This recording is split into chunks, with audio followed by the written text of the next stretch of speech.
사실 이 작품은 고흐의 그림 중에서 그렇게 알려지지 않은 뭐 너무 유명한 그림이라고 볼 수 없는 그림인데요. 그 정도 작품의 가격이 뭐 이 정도니까. 와우. 돈으로 환산이 안 되겠다. 그런데 지금은 이렇게 최고의 찬사를 받는 고흐지만 당시만 해도 그림 한 장 팔기 힘들었던 무명의 화가에 불과했죠. 그게 너무 안타까워요. 그렇죠. 맞아요. 이 네덜란드에서 또 준데르트 진짜 잘 알려지지 않은데 이곳에 온 이유가 있겠죠? 예, 반 고흐가 인생 처음으로 좌절을 맛본 곳이 그의 고향 준데르트였습니다.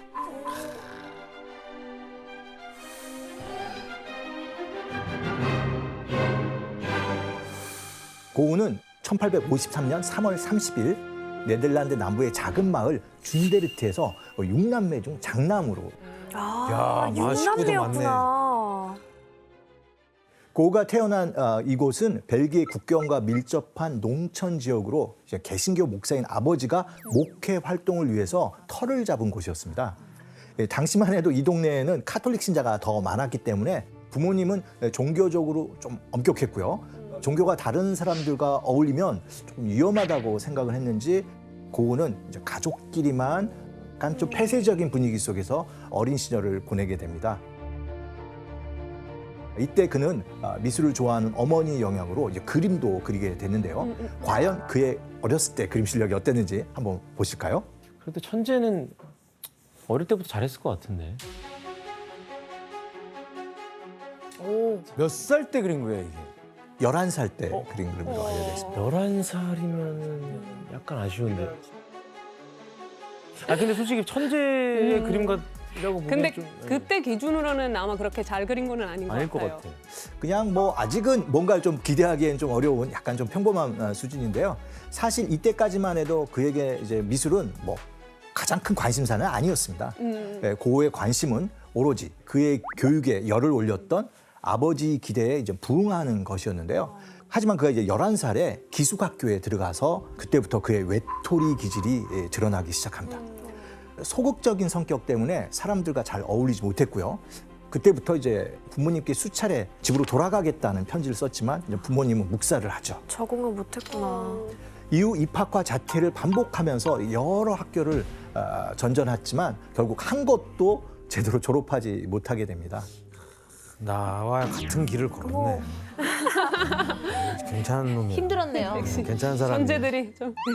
아마 그래서 이때부터 아버지 기대에 부응하지 못했다는 좌절감, 그리고 부모님의 애정에 대한 결핍, 뭐 이런 것들이 고흐의 삶에 굉장히 깊게 뿌리박게 됐다고 좀 볼 수가 있죠.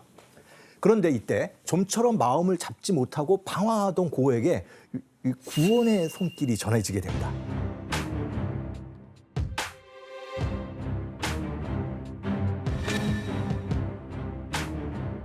그러니까 1869년 16살이 된 고흐가 큰 아버지 소개로 아트 딜러라는 첫 직업을 얻게 되는 것이죠.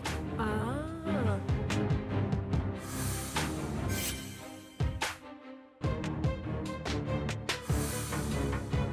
당시 이 아트 딜러, 화상이라고도 하는데 그림을 사고 파는 일을 하는 그런 사람을 이제 말하는 뜻이죠.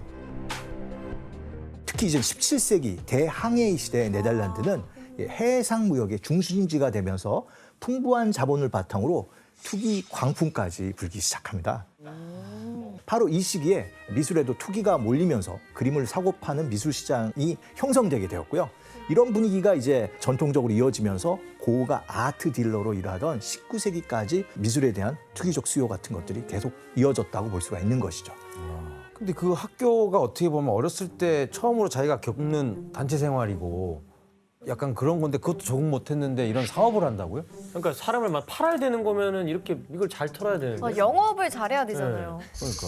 네, 맞습니다. 어떤 학교도 2년 이상 다니지 못했던 이 반 고흐가 돈을 버는 직업 중에서 유일하게 오랫동안 애정을 가지고 했던 일이 바로 이 아트 딜러입니다. 의외다.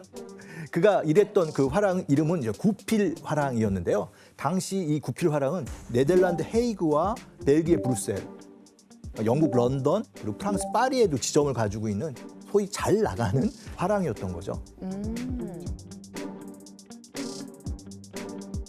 지금 보시면 그가 근무했던 헤이그 지점, 파리 지점의 구필 화랑 모습인데요.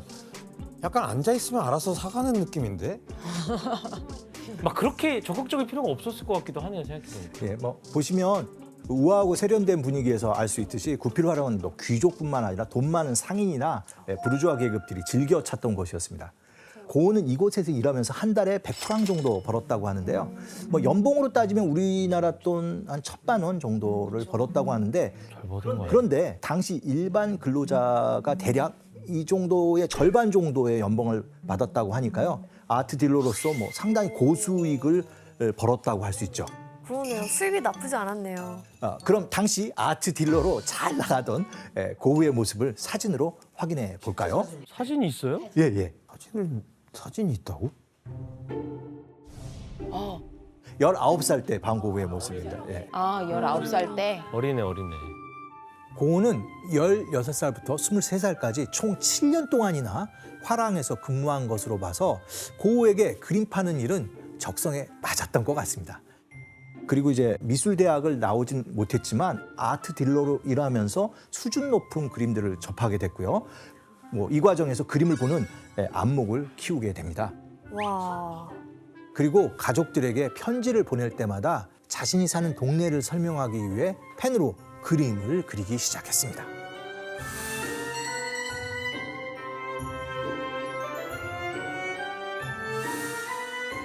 가족과의 소통을 위해 미숙하지만 꾸준히 그림을 그려오던 어느 날 고은은 운명적인 그림을 만나게 됩니다. 과연 어떤 작품인지 확인해 볼까요? 이거 릴레이 그림 아닌가요? 그래, 이건 유명하잖아요. 네, 맞습니다. 이 그림은 장 프랑스와 밀레의 대표작인 만종이라는 그림입니다. 아, 만종이구나. 이거 그 역광을 제대로 표현해. 오, 맞아요. 해질대. 고된 하루 일과를 끝낸 농부 부부가 신에게 감사 기도를 올리는 모습으로 담은 작품인데요. 어떻게 이렇게 그렸지? 너무 잘 그렸다. 진짜. 고은은 이 그림을 보고 깊이 빠져들게 됩니다. 왜? 특히 유독 이 그림에 왜 빠져든 거예요, 고우가? 고은은 이제 구필 화랑에 일하면서 헤이그와 런던, 파리로 옮겨 다니는데 대부분 대도시다 보니까 빈부격차가 굉장히 심했는데요. 특히 런던에서 지내던 곳은 산업혁명 이후 지방에서 올라온 농민과 노동자들이 많이 사는 그런 곳이었습니다. 그래서 이 마을 주민 대부분이 빈민으로 힘겹게 지내는 걸 보면서 마음이 조금 아팠던 것 같은데요. 가난한 사람과 함께 하고자 했던 밀레의 삶과 작품에 감동을 받았다고 할 수 있는데요. 그 당시 고우의 그런 마음을 이렇게 사로잡은 거라고 볼 수 있죠.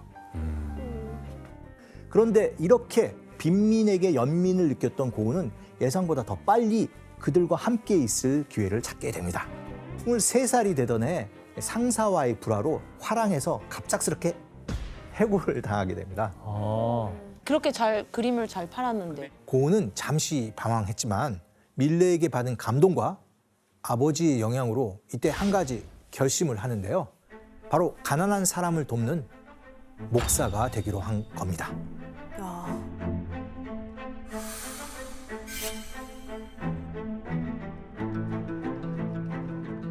이제 목사라는 꿈을 이루기 위해서는 이제 신학대학교에 입학해야 했는데요. 입학을 위해서는 시험을 통과해야 했고요. 학교도 안 다녔는데 갑자기 대학 시험을 어떻게 봅니까? 네, 맞습니다. 안타깝게도 이 입학의 필수 조건인 라틴어와 그리스어 과목에서 이제 과락을 하는 거죠. 낙제 점수를 받는 바람에 목사가 되지 못합니다. 갑자기 생활을 그렇게 열심히 목회를 하지 하겠다면 안 되죠. 않았는데. 예, 그러나 이제 목회에 대한 열정을 눈여겨보곤 지역 교회 관계자에 의해서 6개월간 임시적으로 전도할 수 있는 허가를 받게 되는데요. 그래서 고은은 드디어 25살이 되던 1878년 벨기에 보리나주로 떠나게 됩니다.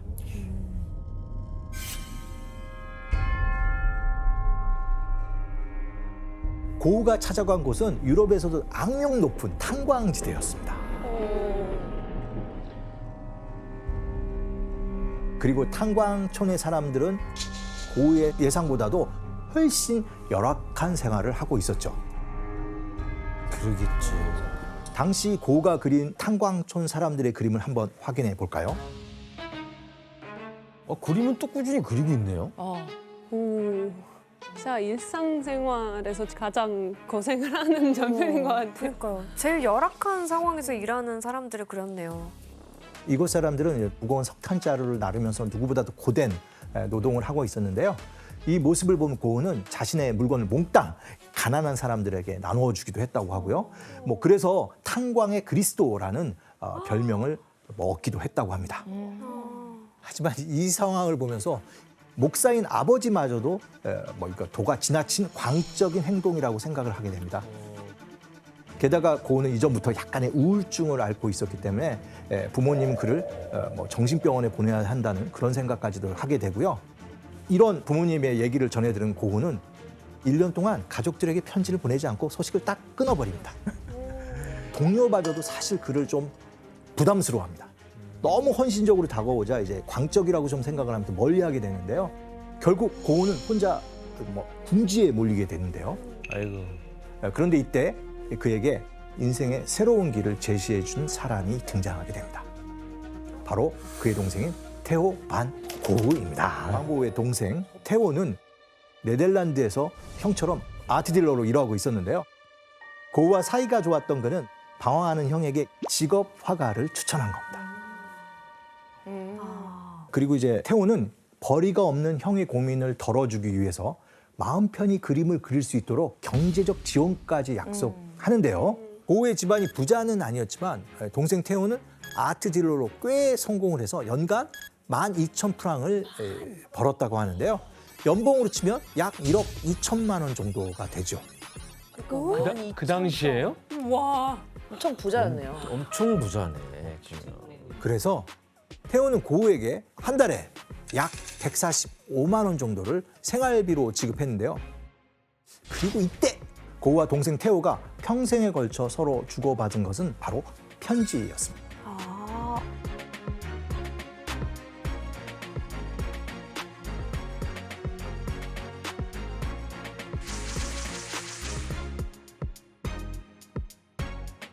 그리고 고흐는 편지를 통해 자신이 어떤 그림을 그리고 있는지 또 어떤 의도로 그림을 그렸는지 때로는 드로잉까지 이렇게 곁들여가며 동생 테오에게 자세하게 설명을 하게 됩니다. 그러면 편지를 받은 테오는 답장과 함께 생활비를 보내주면서 화가로서 고흐를 응원했죠. 고흐는 드디어 방황을 끝내고 직업 화가가 되기로 결심을 합니다. 그는 테오에게 1880년 9월 이제 나는 나의 길을 찾았어 라며 자신의 다짐을 담은 편지를 전달하는데요. 이때 고흐의 나이가 27살이었습니다. 와.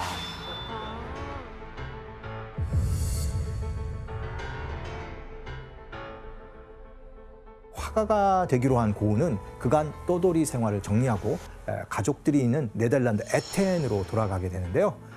고흐는 자신만의 작업실을 만들고 그림에 집중하면서 부모님과의 관계도 좋아지게 되는 그런 상황을 보여주는데요. 잘 됐다. 잘 됐다. 아니에요. 아니에요. 항상 이런 다음에 안 좋은 일이 일어나요. 하지만이라고 하셨네요. 하지만 고흐가 사랑에 빠진 여인 때문에 집안이 발칵 뒤집히게 됩니다. 사별한 사촌 누나를 보고 사랑에 빠졌기 때문인데요. 뭐라고요? 가족이 사촌 누나입니다. 네, 그녀는 고흐보다 7살 많았고요. 8살 된 아들도 있었습니다. 네.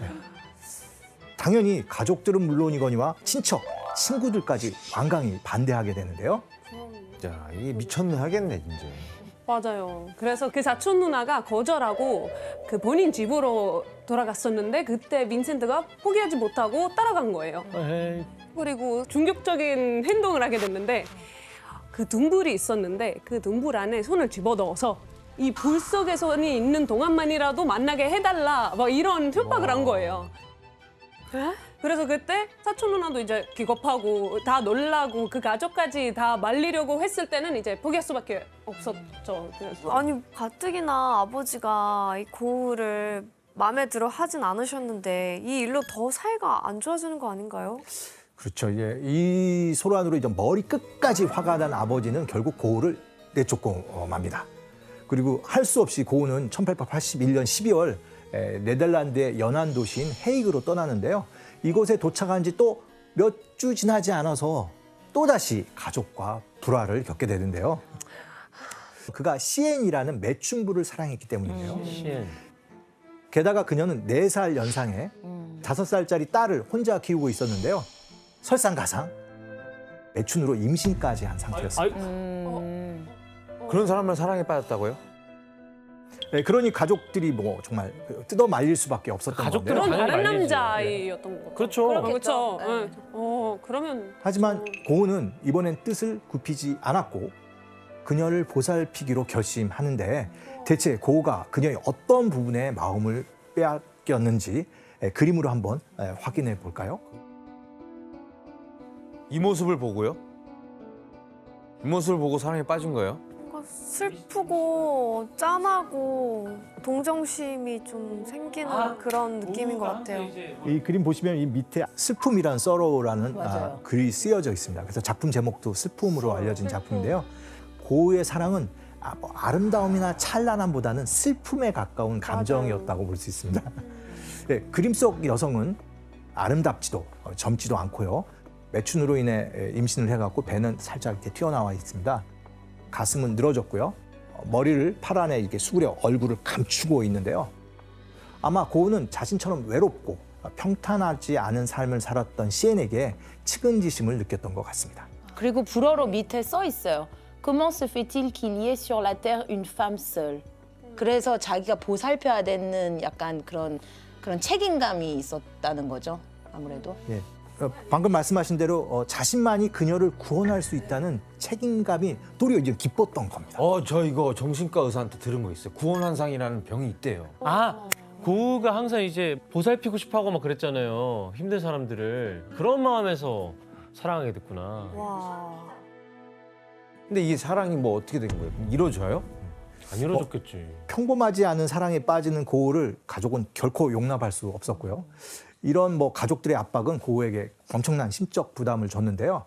그리고 또 다른 문제가 있었는데 바로 고우가 돈을 벌지 않았다는 겁니다. 그렇죠. 그럼 뭐 한 거예요? 태우가 보내주는 생활비로 시엔의 자녀와 그녀의 어머니까지 모시고 살았으니까요. 형편이 점점 힘들어졌던 겁니다.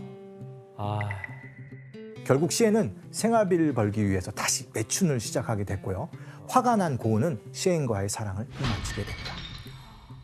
아니, 지금 이게 별로 이분은 지금 그림 그릴 생각이 없는 분 같거든요, 지금까지. 그림을 언제 그리는 거예요? 그러니까 어쨌든 화가면은 그림을 그리면 판매를 해야 되잖아요. 그리고 동생한테 심지어 그래 나 결심해서 앞으로 직업 화가가 될 거야라고 편지도 보냈다면서요. 언제 그리는 거예요, 도대체 제대로? 예, 1883년 30살이 된 고은은 그림을 시작한 지 이제 3년 차에 접어들게 되는데요. 사회적인 성공도 뭐 가족으로부터 인정도 받지 못한 채 혼자 남고 말았는데 바로 이때 고은은 드디어 그림에 정말 몰두하게 됩니다.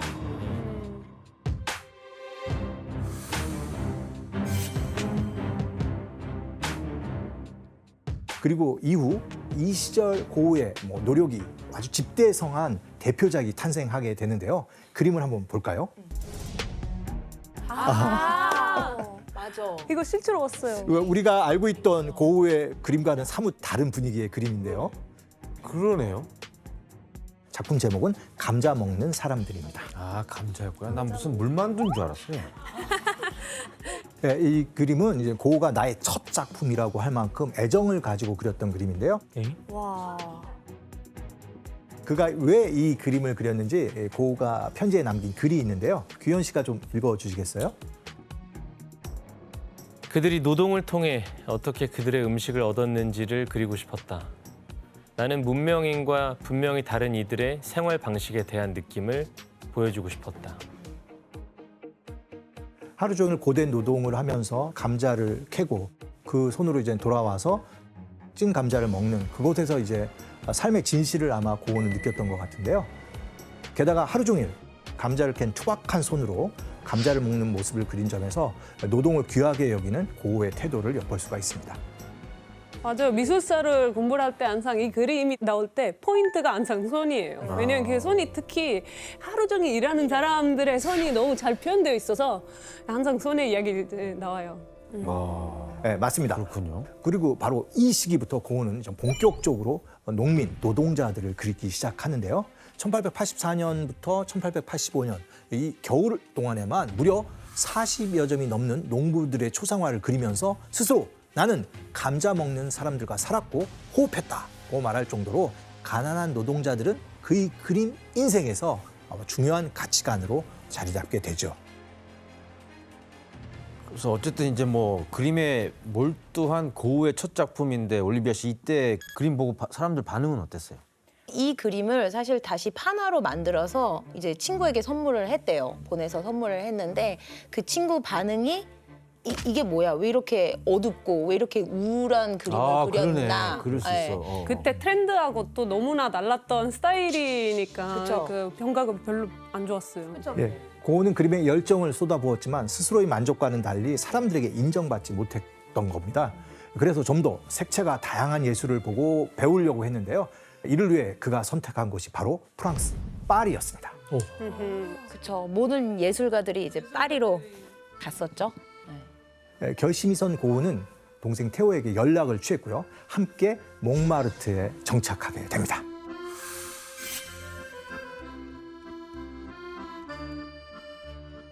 특별히 파리로 간 이유가 따로 있나요? 예, 19세기 말에서 20세기 초 프랑스 파리는 벨 에포크의 시대였는데요. 프랑스어로 아름다운 시대라는 뜻입니다. 화려하다. 그렇죠. 엄청 화려하죠. 이 시기 파리는 런던, 베를린과 함께 유럽을 대표하는 도시였는데요. 최고. 1855년과 1867년 그리고 1878년 세 번의 엑스포를 개최하면서 파리는 중세의 도시를 벗어나고 있었습니다. 뭔가 낭만 있어 느낌이. 진짜 되게 고풍스러운 것 같아요. 그리고 1887년부터 이것이 지어지면서 파리의 모습은 더욱 파격적으로 변하게 되는데요. 역시 오. 애플타워. 와 레고 같다 레고. 진짜 애플타워 없으면은 파리 알아보기가 힘들 것 같은데. 에펠탑 준공 전후로 파리에는 세계의 핫한 트렌드가 몰려들었고요. 현대 도시를 누리고 싶은 사람들로 그야말로 좀 문전성시를 이뤘던 것입니다. 예술가들은 특히 파리의 이곳으로 모여들었는데요. 과연 여기가 어디일까요? 몽마르트 한다 그죠 뭐. 몽마르트르. 거기 가면은 계단에 그냥 젊은이들이 그냥 다 앉아 있던데요 요즘도. 예, 규현 씨 말씀대로 바로 몽마르트인데요. 예.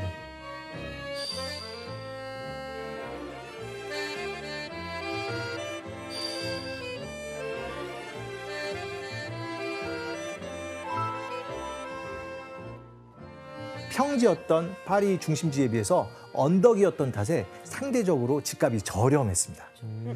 그래서 이제 도시에 허드렛 일을 하는 사람들이나 고흐처럼 가난한 예술가들이 많이 모여들게 되는데요. 쌌어요 그때. 아 그래서 지금은 진짜 비싸겠다. 뭐 집값이 싸다는 이유만으로 모든 예술가가 모이진 않았을 거 아니에요. 다른 이유가 있겠죠. 예, 이제 몽마르트로 모여든 또 다른 이유가 있었는데요.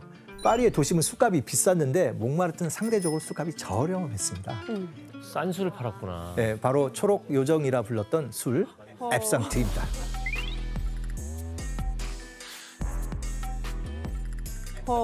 압산트. 압산. 맞아요. 앱산트? 아주 독한 술이에요. 맞아. 이 술의 특징은 크게 두 가지인데요. 싸다, 독하다. 알코올 도수가 무려 70도나 되기 때문에요. 이때만 해도 이제 압생트는 테레벤이라는 환각 성분이 들어가 있었고 이 성분 때문에 압생트를 마시면 몽롱한 기분을 느낄 수 있었다고 합니다. 그래서 예술가들은 이 기분을 느끼면서 예술적 영감을 얻기도 했는데 고흐도 예외는 아니었던 거죠. 저도 가끔 이제 술 마시고 작곡하거나 막 할 때가 있거든요. 다음날 들으면 절대 못 들어주겠거든요. 근데 이게 그 화가들은 달랐나 보네요. 이게 술 마시고 뭐 영감이 더 떠올랐나 보네. 그러면서 이곳에는 술집과 홍등가가 발달하게 됐는데 이때 최초의 카바레인 물랑루즈가 여기 이제 생기게 되죠. 그럼 문열이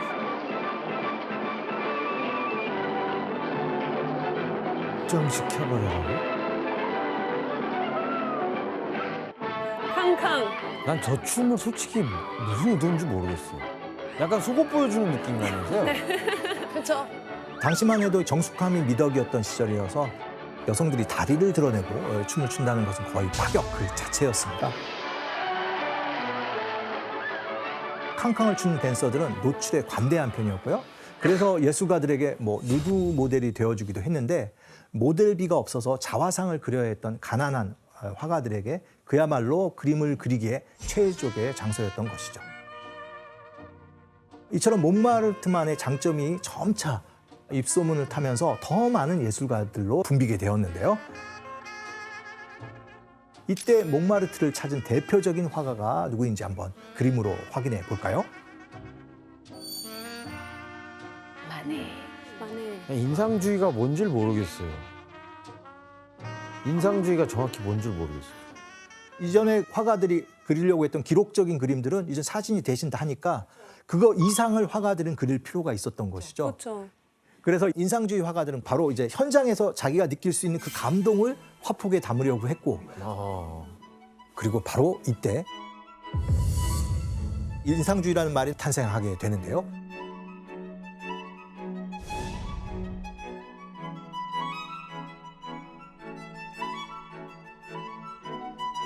이건 에드와르 마네가 그린 풀바지의 점심이라는 그림입니다. 인상주의를 얘기할 때 굉장히 중요하게 보는 작품 중 하나인데요. 예, 이 그림을 보게 되면 굉장히 좀 당혹스러운 부분이 있는데요. 정숙함이 미덕이던 시기에 나치의 여성이 그것도 화면 정면을 바라보는 모습은 파격 그 자체였고요. 풀바지의 점심이 1860년대의 파격이었다면 1870년대 또 한 번 파격을 가져온 화가가 있는데요. 바로 클로드 모네입니다.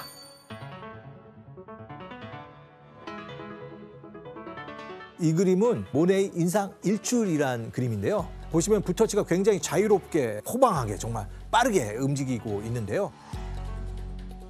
모네는 이 그림을 통해서 그 순간에 느낄 수 있는 그 빛을 남기고 싶어 했던 거죠. 이런 모네의 실험에 동의했던 화가들이 모여 전시를 하기 시작했는데요.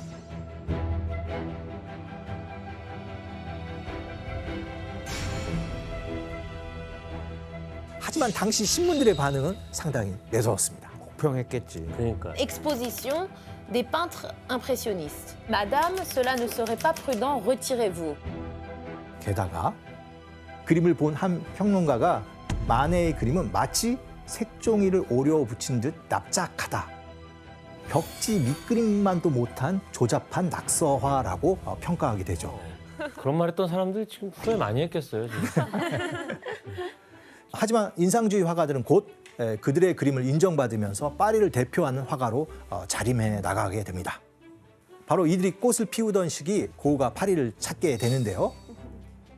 동생 테오와 이제 몽마르트의 터전을 잡은 고흐는 이때 이제 파리에서 본격적으로 다시 이제 그림 공부를 시작하는데요. 이때 인상주의 화가들과 어울리면서 고흐의 그림에는 변화가 찾아오게 됩니다.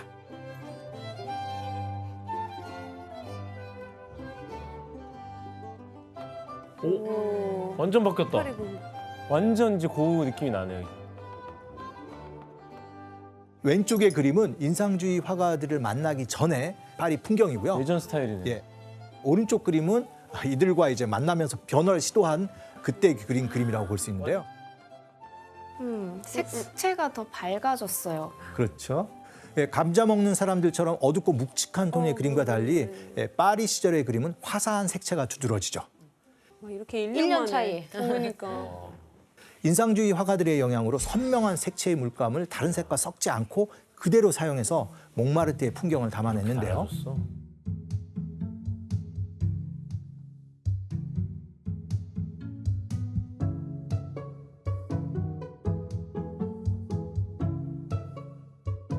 이렇게 고흐는 그림에 대한 열정을 더욱 불태우게 됩니다. 하지만 테오에게 생활비를 받아 쓰는 입장에서 늘 부족했던 게 있었는데요. 바로 물감이었습니다. 다채로운 색채를 사용하게 되면서 물감이 더 정말 귀해졌는데요. 그런데 이런 고흐에게 물감이나 화구를 내주는 조력자가 등장하게 됩니다. 고흐는 고마운 마음을 담아서 그의 초상화를 그려줬는데요. 과연 어떤 인물일지 그림으로 확인해 볼까요? 그림 속 인물은 파리의 화구상이었던 탕기 영감이라고 부르는 사람입니다. 폴 세잔, 르누아르 이런 유명한 화가들이 바로 탕기 영감의 단골이었는데요.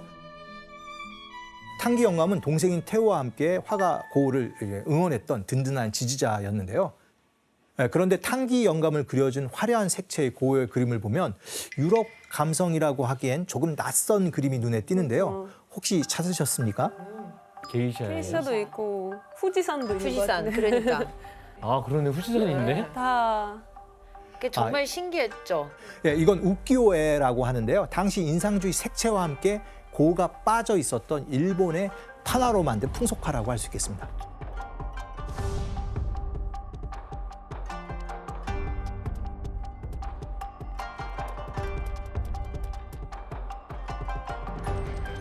유럽하고 일본 되게 멀잖아요.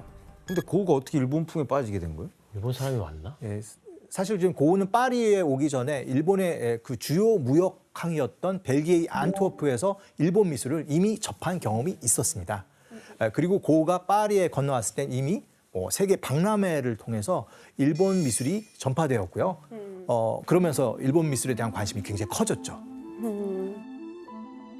고우는 이 시기 우키요에 이제 더욱 빠져들게 되고 여러 그림을 남겼는데 심지어 여러 그림을 모사했는데 그럼 이번엔 고우가 그린 우키요를 한번 보도록 하겠습니다.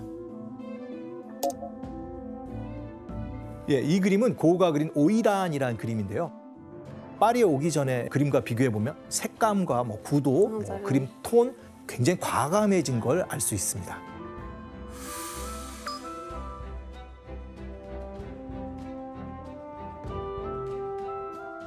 고우는 이제 많은 우여곡절이 있었지만 파리에서의 경험을 통해 이제 화가로서의 자질을 확인하게 됩니다.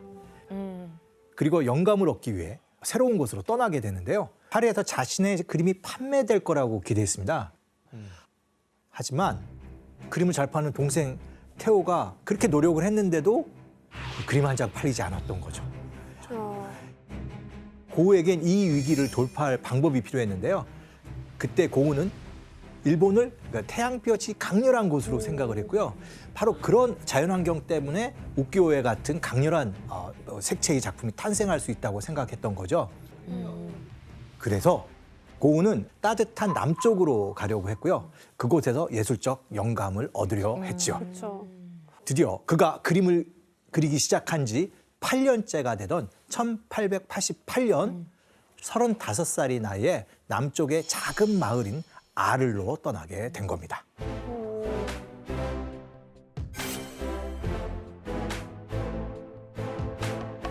드디어 고우가 아를에 도착하고 얼마 지나지 않아 곧 봄이 찾아왔고요.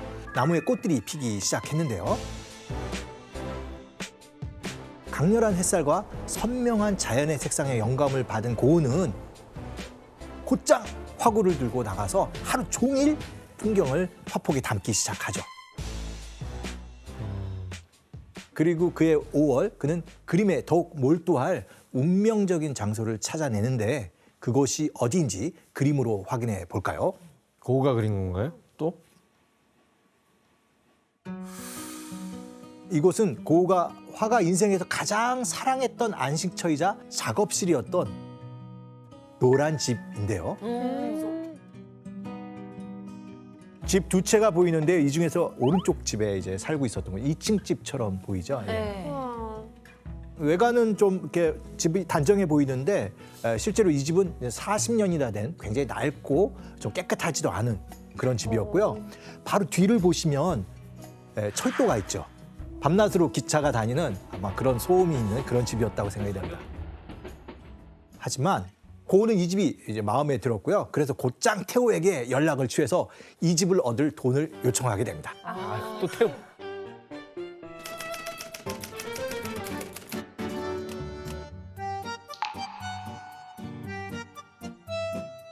태우 없었으면 어쩔 뻔했어. 그러니까. 아, 이 그림이 여기 안에 있는 2층 방. 예. 2층 방 그림이에요. 와. 고우의 방은 보기에는 좀 멀쩡해 보이는데요. 이게 사다리꼴처럼 생겨서 모서리가 각지고 좁은 구조였습니다. 그렇구나. 그는 이 방을 정말 좋아했고요. 지금 보시는 이 침대에 기대 앉아 파이프로 담배를 필 때 가장 행복했다고 하는데요. 진짜로요? 고우의 또돌이 인생을 돌아보면 그 이유를 이해할 수 있는데요. 고우는 37년 사는 동안에 37번 이사를 했다고 합니다. 그러니까 뭐 거의 1년에 한 번꼴로 이사를 한 셈인데요.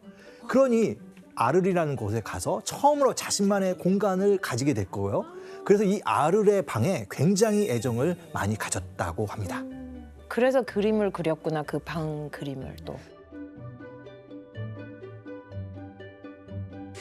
어느 때보다도 안정된 시기를 보내던 때가 바로 이 아르 이 시대였는데 고우는 여기서 정말 많은 그림을 그리면서 차츰 자신만의 스타일을 완성하게 됩니다. 야. 그러면 아르에서 자신의 전성기를 맞이할 텐데 저희도 아는 그림을 이때 그렸나요? 네, 고우의 유명한 그림들이 탄생한 시기가 대부분 이때부터인데요. 네. 당시 그가 그린 대표적인 그림을 한번 살펴보도록 하겠습니다. 고우의 대표작 중 하나인데요. 카페 테라스라고 알려진 제목의 그림입니다. 먼저 하늘을 보게 되면 보통 밤 하면 검정을 생각하게 되는데 고우는 여기서 이제 푸른 하늘을 생각하게 됐고요. 거기에 파란색과는 잘 쓰지 않은 오렌지라든지 노란색 톤의 색채를 과감하게 집어넣게 됩니다. 노란색과 대비되는 파란색과 보라색은 전통적으로 보색이라고 해서 쓰면 너무 튀는 거예요. 그래서 화면에 쓰지 못하게 했는데 고우는 이 밤의 느낌을 살리기 위해서 그러한 보색에 있는 색을 과감하게 이 그림에다 집어넣게 되죠. 밤의 분위기를 이렇게 따스하고 온화하게 그린 그림은 아마 반 고흐가 처음이라고 생각이 됩니다.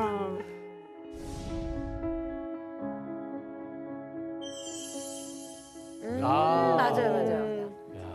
세상에서 가장 유명한 그림 중 하나인 아르의 별이 빛나는 밤이라는 그림입니다. 한 쌍의 커플이 사이좋게 산책을 하고 있고 하늘을 보시면 그 검정색 속에서 반 고흐는 짙은 푸른색을 보았고요. 거기에 안에다 노란색으로 별을 꽝꽝꽝 박아놨는데 불꽃 축제 하는 것 같아요, 느낌이. 치덕치덕 발린 것 같은 물감의 질감이 두툼한 하늘 살아있고 움직이는 듯한 그 느낌을 불어넣게 되죠. 물결이 너무 생동감 진짜 있어요. 이렇게 치는 거 살아있는 같고 그쵸. 하늘엔 또 강이 비쳐가지고 저렇게 푸르스름해 보이기도 하고. 고흐가 물감을 아낌없이 쓰면서 풍부한 질감을 끌어내려고 했는데 그 질감들이 지금 이 롱강의 하늘 그러네요. 그리고 강에 아주 잘 퍼져 있죠. 당시 고흐가 자유롭게 아르의 풍경을 그리는데 굉장히 중요하게 작용한 게 하나 있습니다. 그건 바로 튜브 물감의 발명인데요. 쓰는 거예요? 네, 맞습니다. 한 화가가 고미 끝에 튜브 용기를 개발했던 거죠. 네. 1840년대부터 점차 튜브 물감을 사용하게 된 거죠. 그리고 이후 고흐뿐만 아니라 이제 인상파 화가들 모두 다 바로 이 튜브 물감 덕분에 마음껏 야외에서 풍경화를 그릴 수 있게 되었던 거죠. 이렇게 자신만의 스타일을 완성하는데 노력을 기울이던 바로 이때 고흐에겐 또 한 가지 목표가 생기게 되는데요. 바로 자기가 살던 이 노란 집을 화가들의 공동체로 만들겠다는 거였습니다.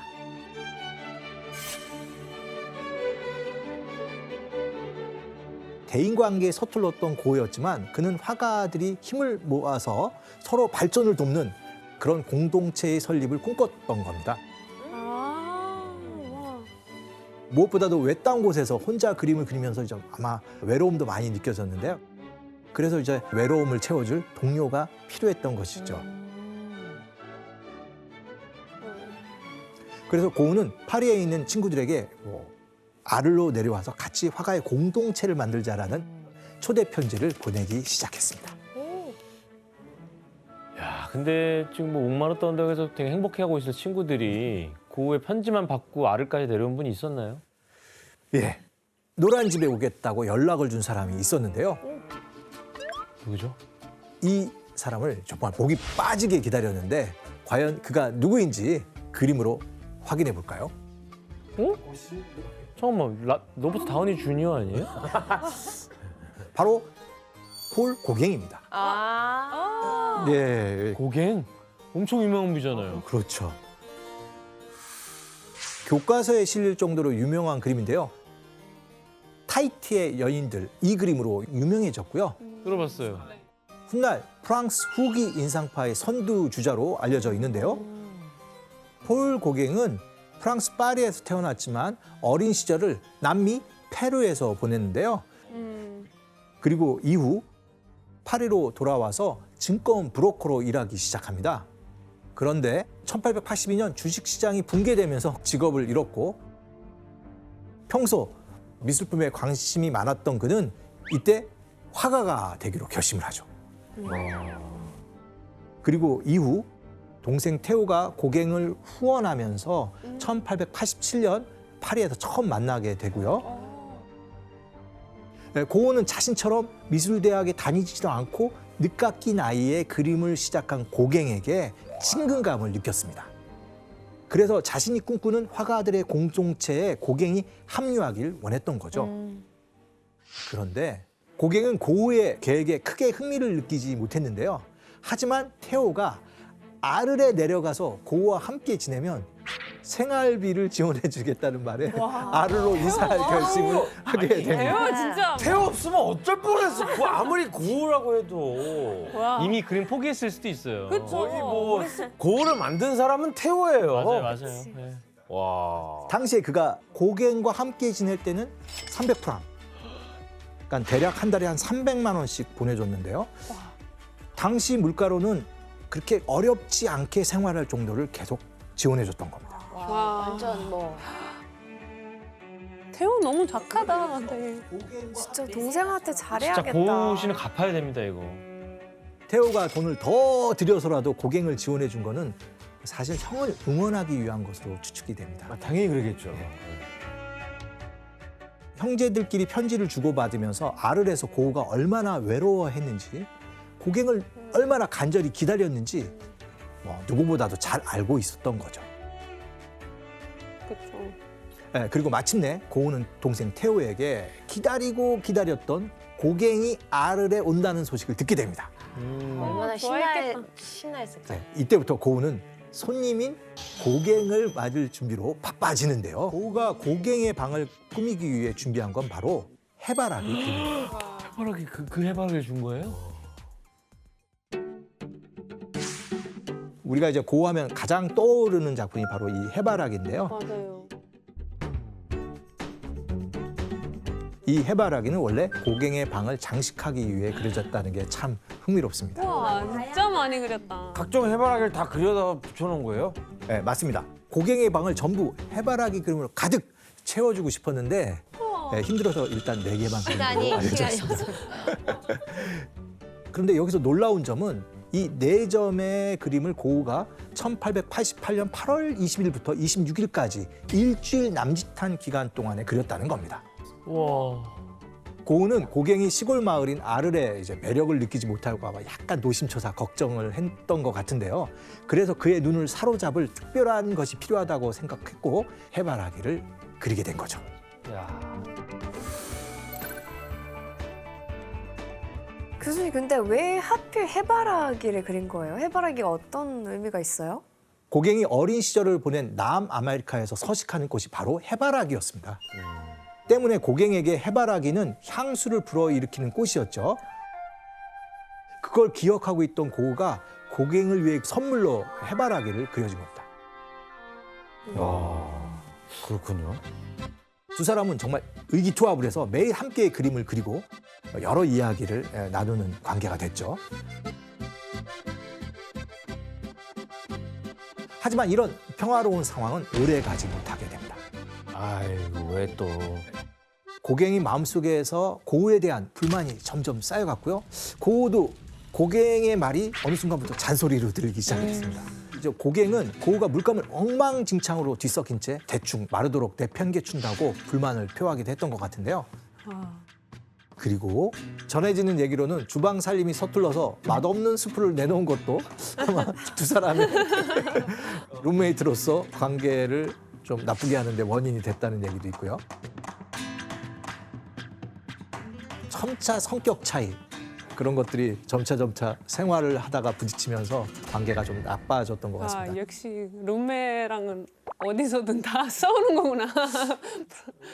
고우와 고갱이 서로 얼마나 달랐는지 당시 고우의 그림을 보면 짐작할 수 있는데요. 어떤 그림인지 함께 볼까요? 왼쪽은 고우가 자신의 의자를 그린 거고요.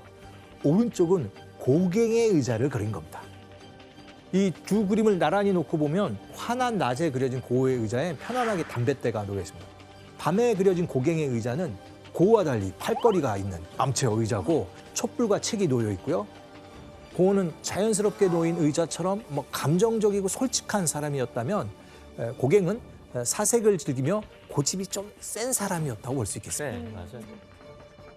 특히 이제 그림을 바라보는 그 세계가 너무나 달랐기 때문에 시간이 갈수록 두 사람의 관계는 틀어지기 시작합니다.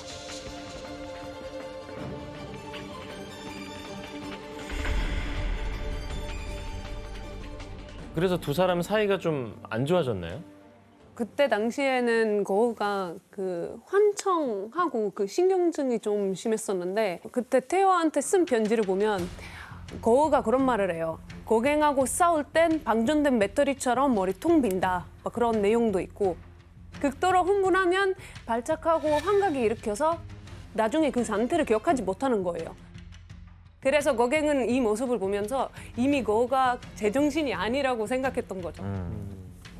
그런데 고갱이 아르레에 도착한 지 2개월이 지난 후에 고갱은 고우의 초상화를 그려주게 되는데요. 고우는 당시 상황을 동생 태호에게 편지로 전하게 됩니다. 고갱이 내 초상화를 그리고 있는데 나는 그것이 무의로 돌아가지 않을 그의 역작이 되리라 생각해. 마음에 든 거잖아요. 네, 편지에 쓴 고우의 마음이 정말 어땠는지 좀 느껴지는데요. 과연 그의 기대만큼 역작이 탄생했을지 고갱의 그림을 한번 바로 확인해 보도록 하겠습니다. 궁금하네. 궁금하다. 네?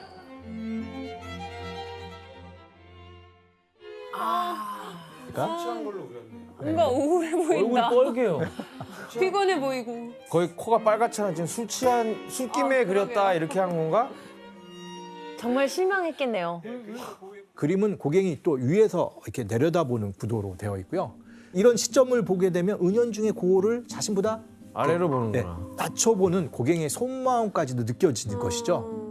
사이가 안 좋았네요. 근데 여러분이 만약에 이런 초상화를 선물로 받는다면 어땠을 것 같으세요?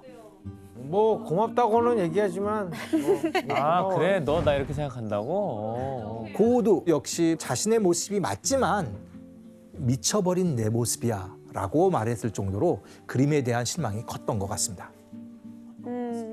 하지만 고갱의 이런 행동에도 고우는 고갱이 계속 아르레 남기를 원했던 것 같고요. 착해 고. 그런데 마침 고갱은 자신의 그림이 파리에서 팔리기 시작했다는 소식을 듣고 아르를 떠나기로 결심을 합니다. 일단 뭐 자신의 그림이 팔리기 시작하면부터 이제 손절한 거네요. 고갱이 떠난 거잖아요. 네. 파리로 떠나려는 고갱과 그걸 막으려는 고우 사이에는 극도의 긴장감이 팽팽하게 유지되고 있었는데요. 그런 어떤 팽팽한 긴장감이 계속되던 1888년 12월 23일 누구도 예상치 못한 끔찍한 사건이 벌어지게 됩니다. 고우가 면도날로 스스로 자신의 왼쪽 귀를 잘라버린 겁니다.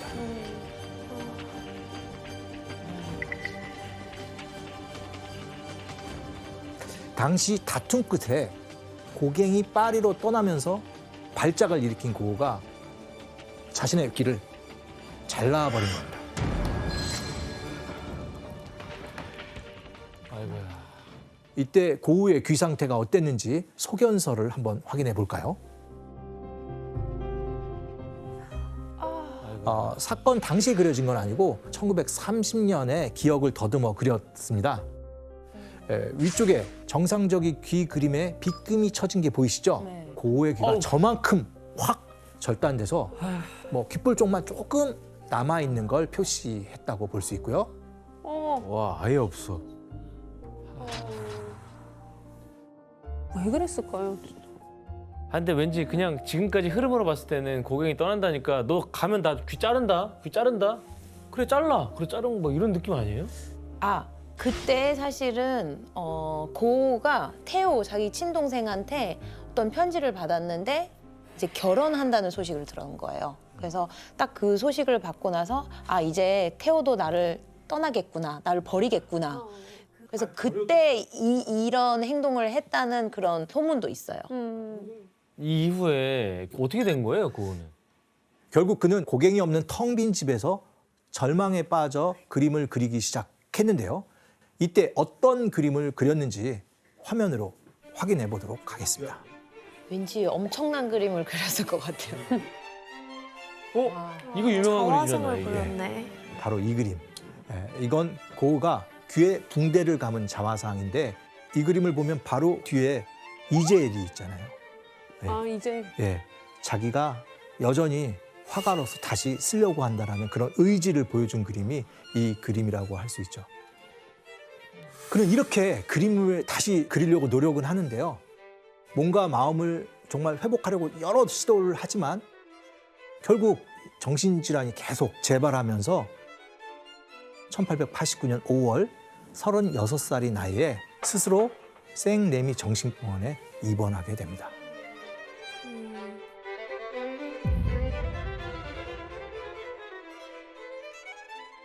아드리아나 씨, 이때 고우가 정신병원에 갈 수밖에 없었던 그런 이유가 있었어요? 그때 아르르 주민들이 고우가 이 마을에서 살 수 없게 해달라는 단원서를 했대요. 이건 뭐야 또. 그래서 그 단원서 내용 중에 고우가 여성을 성희롱했고 그리고 귀를 잘랐으니까 이제 이 마을의 질서를 해쳤으니까 이제 쫓아달라는 그런 내용이 있었어요. 그러면은 이제 본인이 자발적으로 이제 정신병원에 입원을 하고 나서 뭔가 좀 나아집니까? 아니면은 뭐 거기서 고우의 인생은 막을 내리나요? 안타깝게도 이제 고우는 쌍레미 정신병원에서도 그 불안과 발작은 계속 되었던 것 같아요. 하지만 그런 와중에도 그는 계속 정신병원의 창살 넘어서 바라본 풍경을 또 보고 그림으로 그리게 되죠. 그리고 바로 이때 고우의 대표작이 탄생하게 되는데요. 어떤 그림인지 함께 보실까요? 야, 이게 이때 나온 거예요? 네, 나온 거구나. 바로 이 고우의 별이 빛나는 밤 그림인데요. 별이 빛나는 고우가 이제 병실에서 동이 트는 모습을 보고 그린 그림으로 추정이 되는데요. 왼쪽을 보시면 전체가 불타오르듯이 하늘로 올라가는 그림. 맞아요. 이게 바로 사이프러스 나무인데요. 이 나무가 과거 로마 제국 때는 십자가를 만들던 그런 나무이기도 하기서 뭐 이 때문에 기독교에서는 애도의 상징으로 쓰이기도 하고요. 그래서 이제 고우는 원래 없던 나무를 아마 임의로 그려 넣은 것 같은데요. 그는 이처럼 삶과 죽음을 고민하면서 그림을 남기게 됐던 거죠. 또 그의 특징인 이제 보색 대비가 굉장히 두드러지는데요. 밤하늘을 진한 파란색으로 칠하고 그 위에 이제 노란색으로 별과 달을 칠해서 더욱 생생하게 보이도록 했죠. 게다가 필력 하나하나가 굉장히 꼼꼼하게 처리되어 있는데요. Flaming flowers that brightly blaze. Swirling clouds. 이제 우리가 고우 좀 안다고 하셔도 되네. 그래서 고우는 아르레서부터 쌍레미라는 곳에 있을 1년 반 뭐 요 정도 되는 시간에 그림을 150정 정도 그리게 됩니다.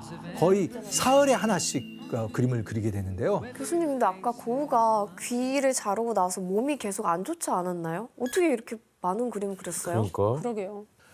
고우가 직접 밝힌 이유가 있는데요. 규현 씨가 한번 읽어주시겠습니까?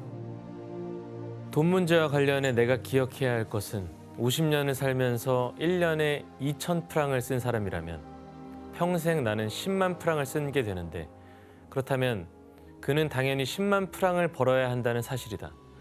예술가로서 평생 100프랑짜리 1,000점을 그려야 한다는 말이다. 이과인데 이과의 느낌이? 네. 고우는 돈에 관해서는 철저한 사람이었고요. 그래서 고우는 동생 태호에게 경제적 지원을 받는 것을 굉장히 미안해했고요. 그래서 자신의 작품을 게다 100프랑으로 정말 산술적으로 계산해서 몇 개의 그림을 그려야 태호에게 진 빚을 모두 갚을 수 있을지 생각했던 겁니다.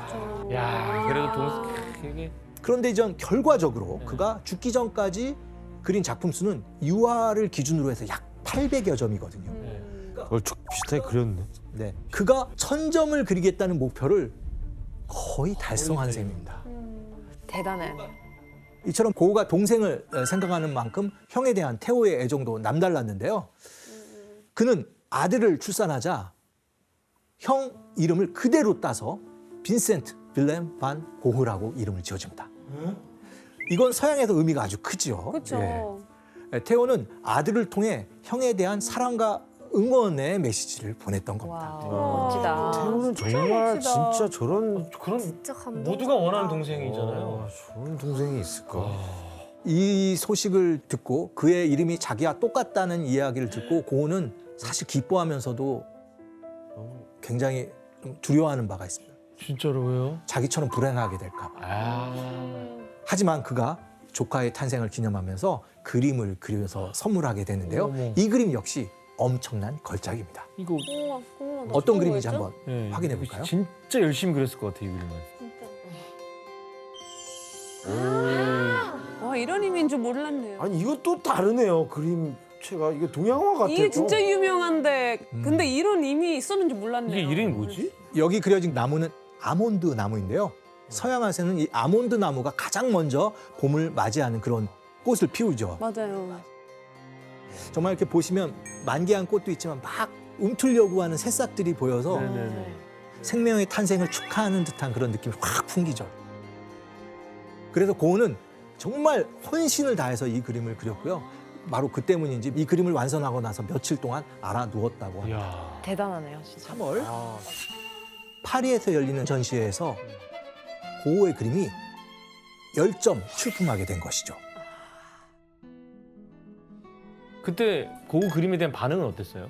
당시 분위기는 태호가 고흐에게 쓴 편지로 확인해 볼 수 있는데요. 이번엔 지원 씨가 한번 읽어주시겠어요?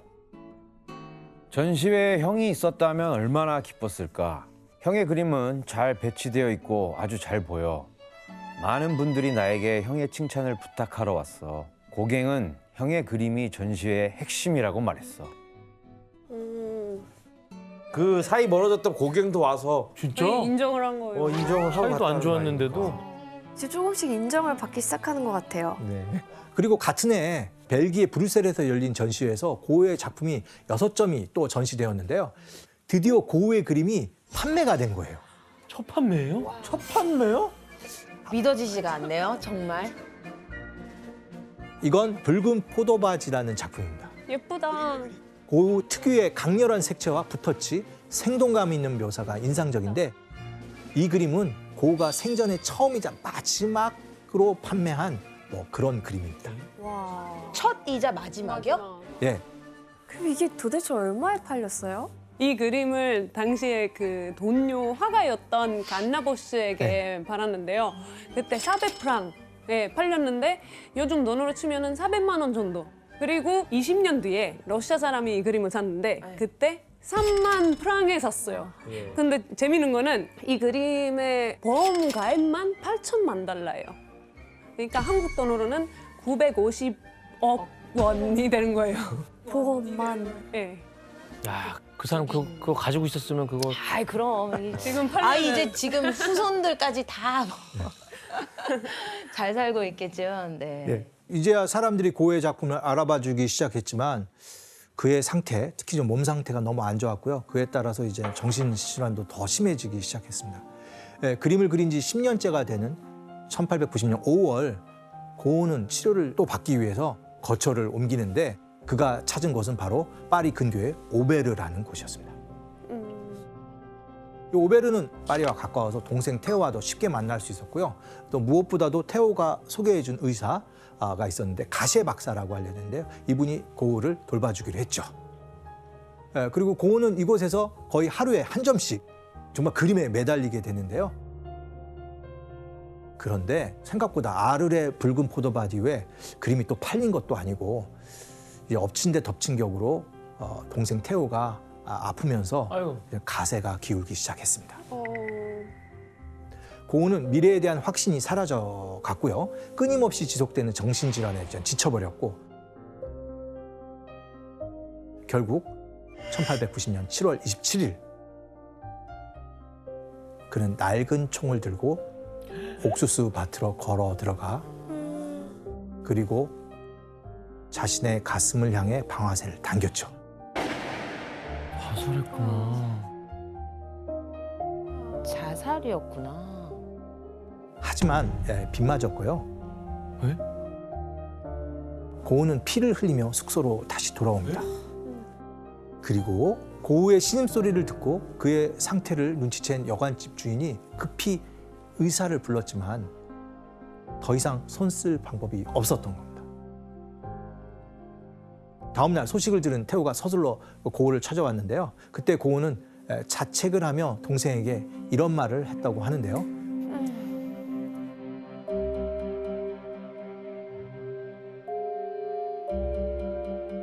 난 왜 이렇게 잘하는 게 없지? 스스로에게 총을 발사하는 것마저도 실패하다니. 할 소리야? 동생 왔는데. 둘이 너무 그렇게 깊이 연결돼 있어서 정말 한 명이 죽으면은 와 너무 슬플 것 같아요. 태우는 작은 다락방 침대 옆에 앉아서 형의 생명이 꺼져가는 걸 망연히 바라볼 수밖에 없었는데요. 그리고 1890년 7월 29일 새벽 1시 30분에 고우는 태우가 지켜보는 앞에서 숨을 거두고 맙니다.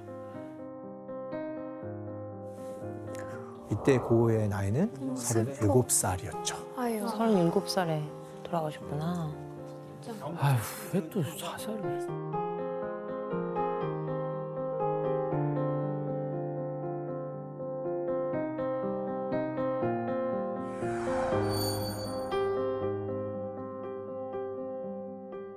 그런데 그의 죽음만큼 비극적인 건 고우가 사망하고 6개월이 지난 후 동생 태호마저도 지병으로 숨졌다는 겁니다. 어떻게 그러면? 아니 그러니까 지금 가장 고우를 잘 아는 태호가 세상을 떠났잖아요. 근데 갑자기 왜 고우가 유명해진 거예요?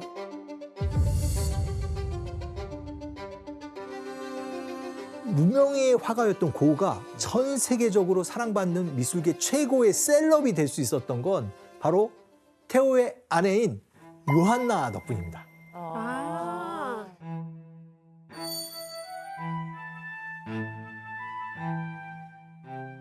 그녀는 태호가 항상 형의 작품을 사람들에게 알리고 싶어 했던 걸 알고 남편의 소원을 이루어주기 위해서 전략을 짰죠.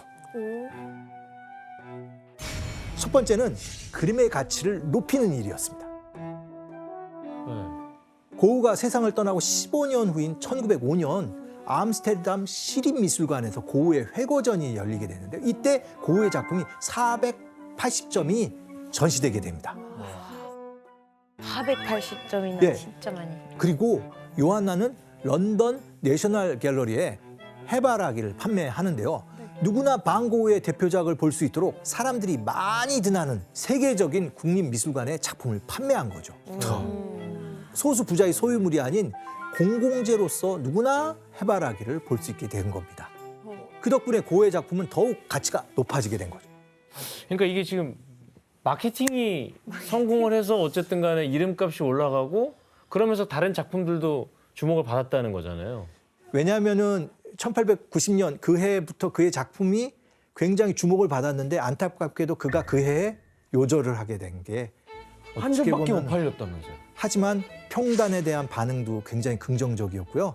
그 시대부터 인상파 화가들이 점차 그림들이 팔리기 시작했기 때문에 얼마 있었으면 고우도 그런 기회를 충분히 잡을 수 있었을 텐데 안타깝게도 그는 세상을 일찍 떠나게 된 거죠. 요한나는 고우의 명성을 높이기 위해 두 번째 노력을 하게 되는데요. 스토리를 불어넣으려고 고민하게 됩니다. 스토리텔링까지? 요한나 진짜. 저 뭐예요? 일본 가구인가요? 네. 이거는 태우가 고우의 편지를 모아뒀던 그 보관함입니다. 네. 요한나에게 유산으로 남겨졌던 고우의 그림뿐만 아니라 남편 태우가 그러니까 형하고 주고받은 편지가 있었는데요. 요한나는 이 형제가 주고받은 편지를 모아 1914년에 책을 내게 됩니다. 그래서 잘 보관이 돼 있었구나. 예. 사람들은 이 형제의 이야기를 통해 작품에 더욱 깊은 감동을 느끼게 되었는데요. 그렇죠. 그리고 현재 고우와 태호는 오베르라는 곳에 나란히 묻혀 있는데요. 원래 태호의 묘는 다른 곳에 있었습니다. 그런데 요한나가 남편 태호의 무덤을 고우의 옆자리에 이장해 놓은 것이죠. 비운의 화가 고우와 동생 태호의 정말 이 전설적인 형제를 더욱 돋보이게 했던 겁니다. 마케팅이 천재주신데요, 진짜로? 예, 전 세계에서 찾아온 뭐 이 고우를 사랑하는 사람이라든지 미술 애호가들은 이곳에 와서 어떤 꽃을 헌화할까요? 해바라기요. 바로 그렇죠. 해바라기를 이 두 형제의 무덤 앞에 헌화하게 됩니다. 와, 이 앞에서 해바라기집 해도 대박 나겠네.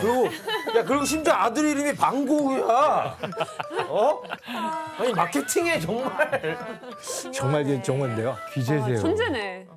이처럼 뭐 요한나의 큐레이팅 덕분에 고우의 그림은 이야기와 함께 어우러지면서 더욱 비극적으로 아름다운 작품으로 사람들의 마음속에 자리 잡게 된 겁니다. 바로 뭐 이런 과정을 통해서 진짜 고우는 전 세계가 아는 유명한 화가로 이제 명성을 얻게 되는데요. 저는 요한나 씨 없었으면 지금 고우 씨 없었을 것 같아요, 진짜로. 근데 여기서 그치지 않습니다. 요한나의 뒤를 이어서 이 고우의 명성을 쌓는데 또 앞장선 사람이 있습니다. 바로 고우의 이름을 그대로 물려받은 조카 방고우 주니어죠. 그러니까요. 우리가 그래서 고우 주니어 이렇게라도 좀 많이 부르게 되는데요. 오, 야. 닮았다. 그러네. 막 우리가 아는 진짜 고우가 80 넘게 살아셨다면 이 얼굴이었다고 생각할 수도 있겠죠. 아, 그러게요. 고우는 조카 덕분에 자신의 이름을 단 미술관을 갖게 됩니다. 1973년 네덜란드 수도 암스테르담에 방고우의 이름을 딴 방고우 뮤지엄이 탄생하게 되죠. 이야, 대박이다. 가보고 싶다, 저기. 근데. 자신의 작품을 인정받고 싶었던 고우는 또 다른 고우를 통해서 그 꿈을 이루게 된 겁니다. 가족의 힘. 이처럼 고우의 그림은 고우의 생애를 아는 사람들 덕분에 더욱 유명해졌고요. 지금까지도 많은 사람들의 사랑을 받고 있죠. 이렇게 10년간의 짧은 화가 인생 동안 800여 점의 유화와 약 1,300여 점의 드로잉을 남기며 누구보다 열정적으로 그림에 매달렸던 빈센트 반 고흐. 고흐는 그림을 그리기 위해서 정말 자신의 인생과 영혼을 모두 바쳤다고 할 수 있습니다. 그렇기 때문에 지상의 외딴방에서 가장 외로웠던 자, 그러면 누굴 고르시겠습니까? 빈센트 반 고흐입니다. 그래서 고흐는 하늘에 있는 별을 화폭 속에 옮기고 싶어 했습니다.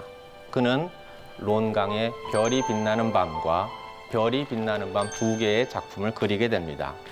여러분들이 보고 계신 이 작품이 그나마 조금 정신이 멀쩡했을 때 작품입니다. 북두칠성 보이시죠? 저기 빛나는 게 7개가 북두칠성입니다. 그런데 그 다음에 정신병원에 입원해서 2년 지나고 나서는 별들이 소용돌이칩니다. 어떤 의학자들은 그런 시각 현상이 벌어진다라고 본대로 그린 거다라고 말한 사람이 있을 정도로 이렇게 변해갑니다. 근데 이렇게 별을 늘 그리면서 동생 태호에게 고흐는 이렇게 편지를 썼어요. 동생 태호에게 고흐는 이렇게 편지를 썼어요. 별이 반짝이는 밤하늘은 나를 꿈꾸게 한다. 그래서 내가 별을 그린다. 근데 묻곤 하지.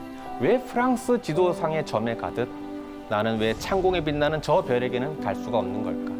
고흐가 가고 싶었던 건 지상의 어떤 곳이 아니라 저 천상의 어떤 별에게 가고 싶었던 것 같아요. 그래서 열심히 저 그림을 그렸던 겁니다.